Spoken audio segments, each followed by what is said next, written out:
Hi, my name's Russell Saunders and I'm a director of a company called Spoon.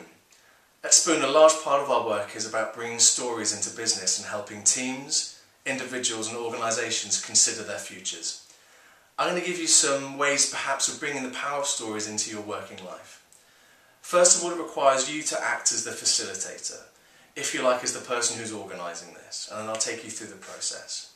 So first of all, go to a meeting room. Perhaps go to somewhere away from the office, but somewhere you can all talk freely. Get your team around and first of all discuss where you are today. Look at what's true for each individual, how they feel, what they do, and how they manifest themselves, how they work if you like. Next, brainstorm around the group about the challenges and the opportunities that the team or group faces. Don't try and shorten this process. Get as many down as possible. Once you feel like you've exhausted the challenges or the opportunities, then start refining them. And perhaps get down to one or perhaps two that you feel your team should be focusing on over the next defined future.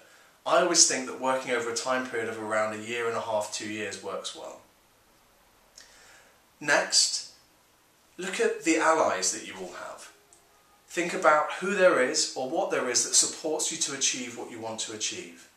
And we create something called an allies map. Basically pop your name in the middle of a sheet of A4 and then off of that name all of the people who support you currently within your life.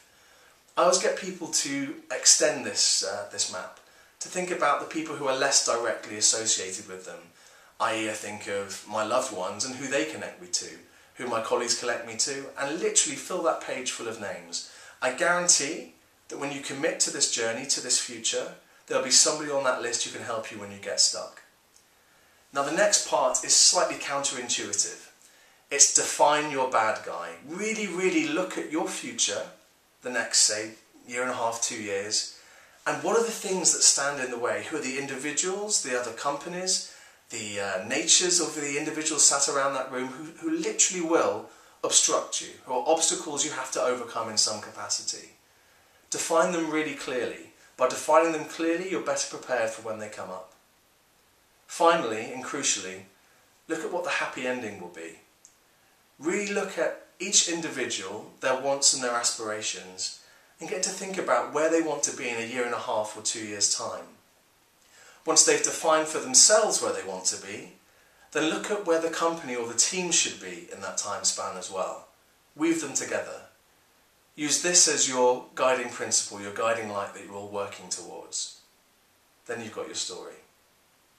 If you want more information about how Spoon works with leaders, organisations and individuals with stories, please go to www.spoonhq.com.